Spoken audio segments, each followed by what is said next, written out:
తమిళనాడు కొత్త ముఖ్యమంత్రి పళనిస్వామి భవితవ్యం కాసేపట్లో తేలిపోనుంది. 30 ఏళ్ల తర్వాత తమిళనాడు అసెంబ్లీలో బల పరీక్ష జరుగుతుంది. ఈ అగ్ని పరీక్షలో పళనిస్వామి సర్కార్ గట్టెక్కుతోందా లేదా అన్న విషయంపై క్లారిటీ రానుంది. తమకు 122 మంది ఎమ్మెల్యేల మద్దతు ఉందని, బల పరీక్షలో విజయం ఖాయమని శశికళ క్యాంప్ ధీమా వ్యక్తం చేస్తోంది. ఇక అసంతృప్త ఎమ్మెల్యేలపైనే ఆశలు పెట్టుకున్నారు పన్నీర్ సెల్వం. డిఎంకే మాత్రం అదను చూసి దెబ్బ కొట్టాలని ఆలోచిస్తోంది. దీంతో ఈ బల నిరూపణ పరీక్షపై సర్వత్రా ఉత్కంఠ నెలకొంది.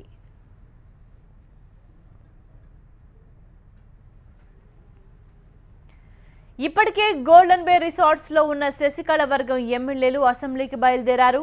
అటు బల పరీక్ష నేపథ్యంలో తమిళనాడు అసెంబ్లీ దగ్గర కట్టుదిట్టమైన భద్రతా ఏర్పాట్లు చేశారు పోలీసులు. అసెంబ్లీ పరిసరాల్లో వందలాది మంది పోలీసులు మోహరించారు. అసెంబ్లీకి వచ్చే అన్ని రోడ్లను బ్లాక్ చేసి బారికేడ్లను ఏర్పాటు చేశారు. అనారోగ్య కారణాలతో కరుణానిధి ఈ సమావేశానికి హాజరు కావడం లేదు.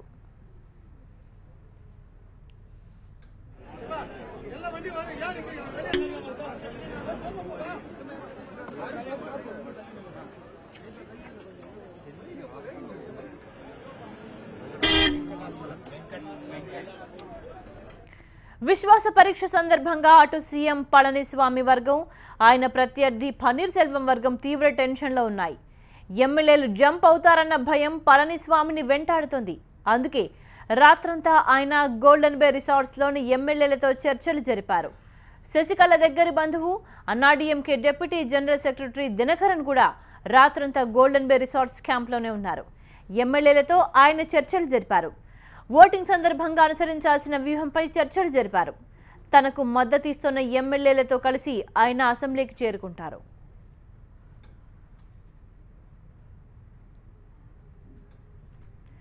చివరి క్షణంలో కోయంబత్తూరు ఎమ్మెల్యే అరుణ్ కుమార్ పళనిస్వామికి ఎదురు తిరిగారు. పన్నీర్ సెల్వానికి ఆయన మద్దతు ప్రకటించారు. ఆఖరి నిమిషంలో నేతల జంపింగ్లతో పళని వర్గంలో ఆందోళన నెలకొంది. బోటాబోటీ మద్దతు ఉన్న పళని వర్గంలో తీవ్ర ఉత్కంఠ నెలకొంది. అసంతృప్త నేతలను తంబిదురై దినకరన్ బుజ్జగిస్తున్నారు.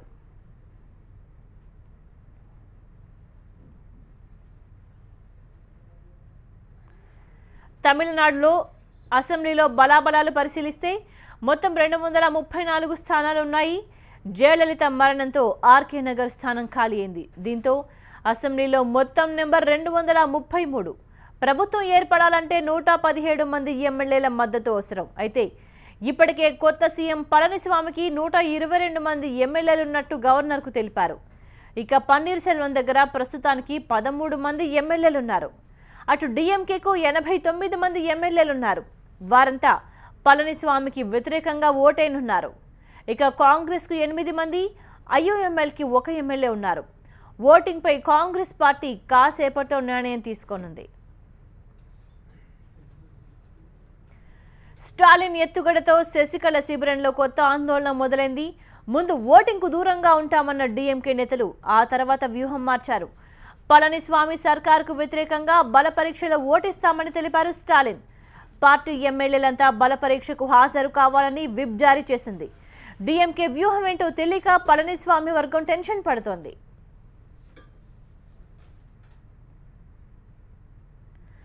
ఇటు పన్నీర్ ఎత్తులు, అటు డిఎంకే ఎత్తుగడలు టెన్షన్ రేపుతుంటే, మరోవైపు చిన్నమ్మ వర్గంలో ముసలం పుట్టిందనే వార్తలు మరింత ఉత్కంఠ రేపుతున్నాయి.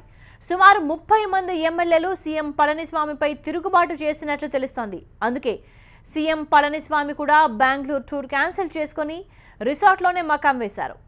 నిన్న ఎమ్మెల్యేలతో చాలాసేపు చర్చలు జరిపారు. ఎమ్మెల్యేలు చేజారిపోకుండా అన్ని చర్యలు తీసుకుంటున్నారు. ఇప్పటికే ఎమ్మెల్యేలకు విప్ కూడా జారీ చేశారు.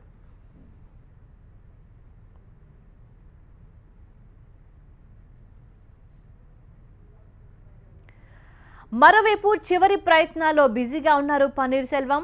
బల పరీక్షకు ముందు ఎమ్మెల్యేలను ఆకర్షించేందుకు సర్వశక్తులు ఒడ్డుతున్నారు పన్నీర్ సెల్వం. ఆత్మ ప్రబోధానుసారం ఓటు వేయాలని శశికళ వర్గం ఎమ్మెల్యేలను కోరారు పన్నీర్. అమ్మ త్యాగాలను గుర్తుంచుకోవాలన్నారు. కుటుంబ రాజకీయాలను జయలలిత ఎప్పుడూ ప్రోత్సహించలేదని తెలిపారు. ఓటు వేసే సమయంలో ఒక్కసారి ఆలోచించుకోవాలన్నారు పన్నీర్ సెల్వం. ముఖ్యంగా అసంతృప్త ఎమ్మెల్యేలపై ఫోకస్ వేశారు పన్నీర్. తనకు సీఎం సీటు దక్కకున్న పళని ప్రభుత్వాన్ని కూలగొట్టడమే లక్ష్యంగా పెట్టుకున్నారు. ఇప్పుడున్న నెంబర్ గేమ్లో 30 మందిని బయటకు లాగితే సర్కార్ కూలిపోతుంది. అందుకే ఆ దిశగా ముమ్మర ప్రయత్నాలు చేస్తున్నారు. స్పీకర్ను కలిసి రహస్య ఓటింగ్కు అనుమతి కోరారు పన్నీర్ సెల్వం వర్గం నేతలు. అయితే స్పీకర్ ఈ డిమాండ్ను తోసిపుచ్చినట్లు సమాచారం. వాయిస్ ఓట్ అంటే మూజువాణి ఓటింగ్కే స్పీకర్ మొగ్గు చూపినట్లు తెలుస్తోంది. ఇదే జరిగితే బల పరీక్షలో సులభంగా పళనిస్వామి గట్టెక్కే అవకాశాలున్నాయి.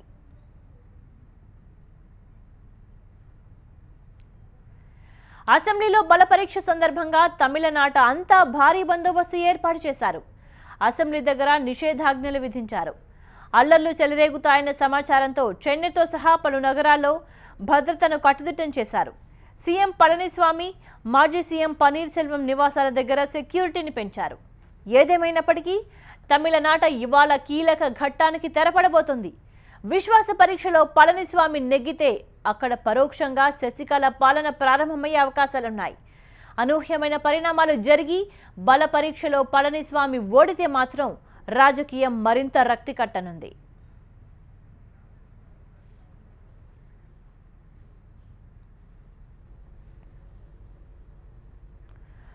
మరికొద్దిసేపట్లో అసెంబ్లీలో పళనిస్వామి ప్రభుత్వానికి బల నిరూపణ పరీక్ష ఉన్న నేపథ్యంలో మరింత సమాచారాన్ని అసెంబ్లీ దగ్గర నుంచి మా ప్రతినిధి అశోక్ లైవ్ లో అందిస్తారు. అశోక్,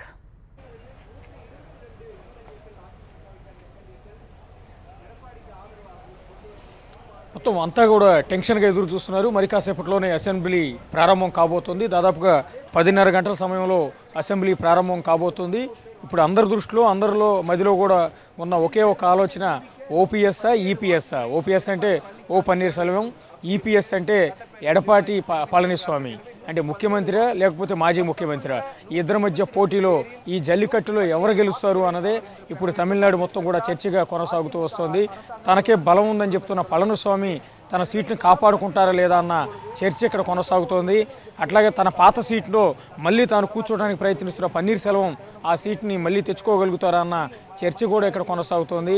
ఎన్నో ఏళ్ల నుంచి అదే స్థానంలో కూర్చోవడానికి ఆరాటపడుతూ ఎదురు చూస్తున్న స్టాలిన్ తన వ్యూహాన్ని చక్కదిద్దుకుంటారా లేదా అన్నది కూడా ఇవాళ మరి కాసేపట్లో తేలబోతోంది. అందరి భవిష్యత్తును తేల్చి అసెంబ్లీ సమావేశం బల నిరూపణ అనేది మరో గంటలో ఇక్కడ ఇదే అసెంబ్లీలో ప్రారంభం కాబోతుంది. మనం ప్రస్తుతం తమిళనాడు అసెంబ్లీ లోపల ఉన్నాం. మనకు ఎదురుగా కనిపిస్తున్న అదే భవనంలో మరి కాసేపట్లో అసెంబ్లీ సమావేశం, అదే బల నిరూపణ అనేది ప్రారంభం కాబోతుంది. అసెంబ్లీలో అడుగడుగున ఎక్కడ చూసినా కూడా భారీ ఎత్తున పోలీసులను ఇక్కడ మోహరించడం అనేది జరుగుతోంది. ఇది ఒక ప్రత్యేకమైన సందర్భం. మామూలు అసెంబ్లీ సమావేశాలు జరగటం వేరు.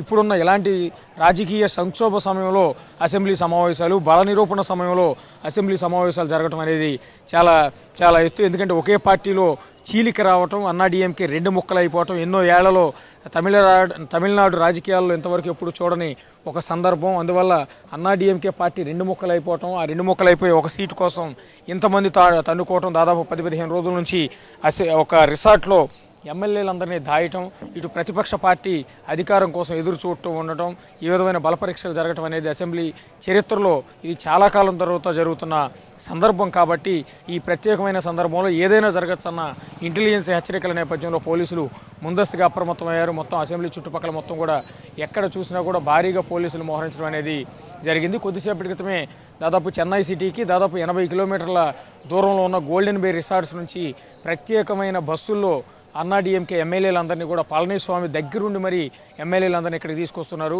ఈ తీసుకొచ్చే సమయంలో కూడా వాళ్ళ ఆలోచన మారిపోవచ్చు. ఈలోపు పన్నీర్ స్వామి వర్గం నుంచి కానీ స్టాలిన్ వర్గం నుంచి కానీ వాళ్ళకు ఫోన్లు వెళ్ళొచ్చు. ఆ ఫోన్లు వెళ్ళిన సందర్భంలో ఎమ్మెల్యేల మనసు అనేది మారిపోవచ్చు. అలా మారిపోయిన సందర్భంగా అసెంబ్లీలోకి వచ్చిన తర్వాత బల నిరూపణ సమయంలో కనుక పళనిస్వామికి వాళ్ళు ఓటేయకుండా పన్నీర్ స్వామికి కనుక మద్దతుగా ఓటేస్తే, అంటే పళనిస్వామికి వ్యతిరేకంగా కనుక ఓటేస్తే ప్రభుత్వం తక్షణం కూలిపోతుంది. అందువల్ల చాలా ఇబ్బందికరమైన పరిస్థితి ప్రస్తుతం పళనిస్వామికి కూడా ఉంది. ఏ క్షణాన రాజకీయం ఎప్పుడైనా మారచ్చు. రాజకీయాలంటే అంత ఆషామాషి వ్యవహారం కాదు అన్నది ప్రస్తుతం జరుగుతున్న తమిళ రాజకీయాలను చూస్తే ప్రతి ఒక్కరికి కూడా అర్థమవుతుంది. సీఎం సీట్ని కాపాడుకోవటం అంటే ఎంత కష్టమైన పని అన్నది ప్రస్తుతం పళనిస్వామి పడుతున్న కష్టాలు చూస్తే మనకు అర్థమవుతుంది. ఒక పార్టీని నడిపిస్తున్న శశికళ లాంటి వాళ్ళు, లేకపోతే జయలలిత లాంటి వాళ్ళు లేకపోతే మిగిలిన వాళ్ళు పార్టీని కాపాడుకోవడానికి ఎన్ని తిప్పలు పడాల్సి వస్తుంది, ఎన్ని రిసార్ట్ రాజకీయాలు చేయాల్సి వస్తుంది అనడానికి ప్రస్తుతం జరుగుతున్న ఈ పరిణామాలే మనకు నిదర్శనంగా కనిపిస్తూ వస్తున్నాయి. ఇప్పుడు అన్నాడీఎంకేలో పళనిస్వామి వర్గం ఇదే టెన్షన్లో ఉంది, తీవ్రమైన టెన్షన్లో. మరి కాసేపట్లో మన సీటు ఉంటుందో పోతుందా, మన ప్రభుత్వం ఉంటుందో కూలిపోతుందా అన్న టెన్షన్లో వాళ్ళు చచ్చిపోతున్నారంటే మనం ఒకసారి అర్థం చేసుకోవచ్చు. అక్కడ నుంచి రిసార్ట్ నుంచి వాళ్ళందరినీ ఇక్కడ అసెంబ్లీకి తీసుకురావడానికి వాళ్ళు నానా తిప్పలు పడుతున్నారు. అందుకనే ఒక బస్సులో 20 మంది ఎమ్మెల్యేలు ఎక్కితే మరో 20 మందిని వాళ్ళ కాపలాగా పెడుతూ ఉన్నారు. ఆ ఎమ్మెల్యేలు మాట్లాడే ప్రతి ఫోన్ని వీళ్ళు మానిటరింగ్ చేస్తున్నారు. ఆ ఫోన్ వీళ్ళకి ఇంటి నుంచి వచ్చిందా, బయట నుంచి వచ్చిందా, స్టాలిన్ నుంచి వచ్చిందా, పన్నీర్ సెల్వం నుంచి వచ్చిందా అంటూ ప్రతిదీ అనుమానంగా చెక్ చేస్తూ ఉన్నారు. ఎంత భయంతో వాళ్ళు అల్లాడిపోతున్నారని చూడొచ్చు. ఇక రెండోది, పన్నీర్ సెల్వం మొదటి నుంచి కూడా ధీమా వ్యక్తం చేస్తున్నారు. పన్నీర్ సెల్వంలో ఆ కాన్ఫిడెన్స్ ఎక్కడి నుంచి వస్తుంది, ఆ ధీమా ఏంటి పన్నీర్ సెల్వానికి? అంతా కలిపి పట్టుమని పన్నీర్ సెల్వం దగ్గర 11 మంది ఎమ్మెల్యేలు మాత్రమే ఉన్నారు. ఇంకొక ఎమ్మెల్యే కలిస్తే 12 మంది ఎమ్మెల్యేలు మాత్రమే ఉన్నారు పన్నీర్ సెల్వం దగ్గర. కేవలం 12 మంది ఎమ్మెల్యేలు పెట్టుకుని నేనే సీఎం అవుతానంటూ పన్నీర్ సెల్వం ఎలా చెప్పగలుగుతున్నాడు అన్న భయం కూడా ఇటు పళనిస్వామి వర్గంలో స్పష్టంగా కనిపిస్తోంది. ఒకవేళ మా వర్గంలో ఉన్న ఎమ్మెల్యేలు ఎవరైనా చివరి నిమిషంలో మాకు దెబ్బేసి గోడ దూకి పన్నీర్ సెల్వాన్ని కోటేస్తారన్న భయం కూడా వాళ్ళలో కనిపిస్తోంది. అయితే అశోక్, ఓటింగ్ ఎలా జరగబోతుంది అనేది కూడా ఇప్పుడు కీలకంగా మారింది. ఓటింగ్ ఎలా రహస్య ఓటింగ్ ఉండబోతోందా, లేకపోతే మూజువాని ఓటు ఉండబోతోందా? సమాచారం ఏదైనా ఉందా?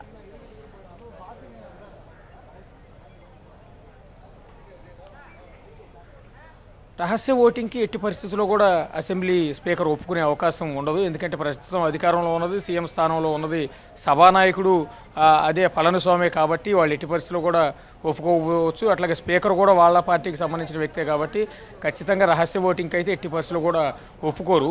రహస్య ఓటింగ్ ద్వారా ఎన్నిక అనేది నిర్వహిస్తే పళనిస్వామి వర్గంలో ఉన్న చాలామంది ఎమ్మెల్యేలు నాకు ఓటేస్తారు, చాలామంది అటువైపు పళనిస్వామికి వ్యతిరేకంగా ఉన్నారు కాబట్టి నేనే సీఎం అవుతాను, ప్రభుత్వం కూలిపోతుంది అనేది పన్నీర్ సెల్వం మొదటి నుంచి కూడా చేస్తున్న కామెంట్. కాబట్టి రహస్య ఓటింగ్ అనేది సహజంగానే బహిర్గతం కాదు.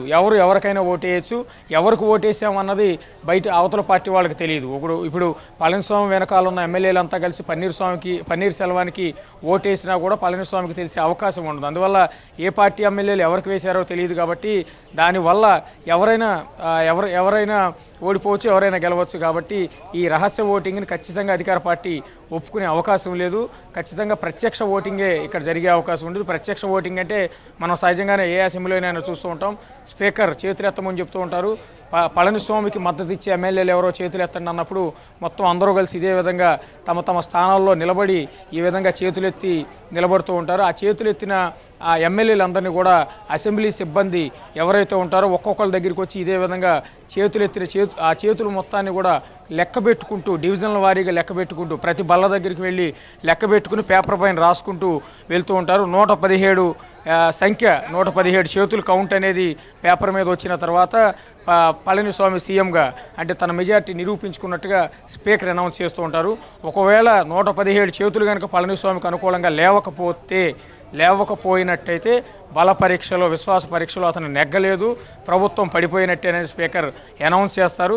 అలాంటి సందర్భంలో రెండో స్థానంలో శాసనసభ్యులు అసెంబ్లీలో ఎక్కువ మంది కలిగి ఉన్న వ్యక్తి డిఎంకే పార్టీ కాబట్టి, ప్రతిపక్షంలో ఉన్నది ఆ పార్టీ కాబట్టి స్టాలిన్కు బల పరీక్ష చేసుకునే అవకాశం స్పీకర్ కల్పిస్తారు.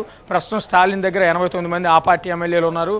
అట్లాగే మరొక 8 మంది వరకు కాంగ్రెస్ ఎమ్మెల్యేలు ఉన్నారు. వీళ్ళకి మద్దతు ఇచ్చే ఇంకో ముస్లిం ఎమ్మెల్యే ఉన్నారు. మొత్తం దాదాపు 98 మంది ఎమ్మెల్యేలు డిఎంకేకు ఉన్నారు. ఒకవేళ ఇట్లా కాదు, స్టాలిన్ నాకు అవసరం లేదు, నేను బలపరీక్షకి వెళ్ళను, నేను ఎన్నికలకే వెళ్తానన్న ఉద్దేశంలో ఆయన వద్దు అంటే కనుక మూడో ఆప్షన్ కింద పన్నీర్ సెల్వానికి ఇస్తారు.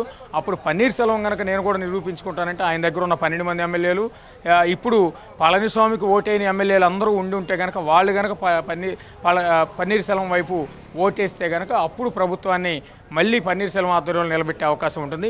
ఇప్పుడు నేను చెప్పిన అనాలిసిస్ అంతా కూడా అంతవరకు వెళ్ళే అవకాశం అయితే దాదాపుగా ఉండదు. ఇవన్నీ కూడా ఆప్షన్స్ మాత్రమే. నేను చెప్పిందంతా కూడా అంతవరకు వెళ్ళే అవకాశం అధికార పార్టీ ఇవ్వదు. సహజంగానే 117 మంది ఎమ్మెల్యేలను మెజార్టీని కాపాడుకునే అవకాశం ఉంటుంది. ఇంకొక విషయం కూడా మనం గమనించాల్సి ఉంటుంది. 117 మంది ఎమ్మెల్యేలు మెజార్టీ ప్రస్తుతం అసెంబ్లీలో అవసరం లేకపోవచ్చు. మా ఉద్దేశం ప్రకారం టోటల్గా అసెంబ్లీలో ఉన్న ఎమ్మెల్యేల సంఖ్య 234. జయలలిత చనిపోయారు కాబట్టి 233. ఈ ప్రకారం చూస్తే మ్యాజిక్ ఫిగర్ అనేది 117 మాత్రమే. 117లో కూడా మొత్తం మెజారిటీ సభ్యులంతా కూడా అంటే 233 మంది అసెంబ్లీకి హాజరయ్యే అవకాశం లేదు. ఎందుకంటే కరుణానిధి డిఎంకే అధినేత కరుణానిధి ఇప్పటికీ అనారోగ్యంతో ఇంట్లో ఉన్నారు. ఆయన ఎట్టి పరిస్థితుల్లో కూడా అసెంబ్లీకి హాజరు కారు. కాబట్టి అసెంబ్లీ సభ్యుల సంఖ్య 232. ఈ ప్రకారం మెజారిటీ సభ్యుల సంఖ్య అనేది తగ్గుతూ వస్తుంది. ఇంకా ఎమ్మెల్యేలు ఎవరైనా అలిగితేనో, పళనిస్వామి మీద కోపంతోనో, పన్నీర్ సెల్వం మీద కోపంతోనో, వాళ్ళ ఇంట్లో పెళ్ళుండో, లేకపోతే ఇంకోటో లేకపోతే ఇంకొకళ్ళ అనారోగ్యంతో ఎవరెవరు ఎమ్మెల్యేలు రాకపోవటమో, వాళ్ళ బస్సు ఆలస్యం కావటమో, వాళ్ళ కారు పంచర్ అవటమో, ఇట్లా రకరకాల కారణంతో ఎవరైనా అసెంబ్లీకి రాకపోతే వాళ్ళ సంఖ్య కూడా తగ్గుతుంది. మెజారిటీ అనేది మ్యాజిక్ ఫిగర్ అనేది యాజ్ ఆఫ్ నౌ అంటే ఓటింగ్ సమయంలో అసెంబ్లీలో ఉన్న టోటల్ ఎమ్మెల్యేల సంఖ్యను లెక్కించి దానిలో సగం కంటే ఒక అభ్యర్థి ఎక్కువను చూపించి ఆ మెజార్టీ నిరూపించుకోమని స్పీకర్ చెప్తుంటారు. కాబట్టి 117 అనేది మెజార్టీ కావచ్చు, దానికన్నా తక్కువ ఎమ్మెల్యేల మెజార్టీ కూడా చూపించుకునే అవకాశం పళనిస్వామికి ఉంటుంది. మరి పళనిస్వామి కూటమిలో ఒకరొకరుగా తగ్గుతూ వస్తున్నారు. ప్రస్తుతం కొద్దిసేపటి క్రితం కూడా కోయంబత్తూరు ఎమ్మెల్యే అరుణ్ కుమార్ కూడా ఆ పార్టీ కూటమికి గుడ్ బై చెప్పి పన్నీర్ సెల్వానికి మద్దతు ఇస్తానని ముందుకొచ్చారు. కాబట్టి ఇంకెంతమంది వస్తారు? బలనిరూపణ సమయానికి అందరూ ఆయన వెంట ఉంటారా, లేకపోతే అతనికి వ్యతిరేకంగా ఓటేస్తారనేది మరి కాసేపట్లో ఈ సస్పెన్స్కు తెర దించిపోతోంది. Right, thank you Ashok. ఇదిలా ఉంటే మరోవైపు పళనిస్వామి ప్రభుత్వాన్ని పడగొట్టేందుకు పన్నీర్ వర్గం ప్రయత్నాలు ముమ్మరం చేసింది. ఈ నేపథ్యంలో జల్లికట్టు తరహాలో ఉద్యమం చేపట్టామని సిద్ధమైంది. మెరీనా బీచ్ దగ్గర ఆందోళనకు పిలుపునిచ్చింది. మరి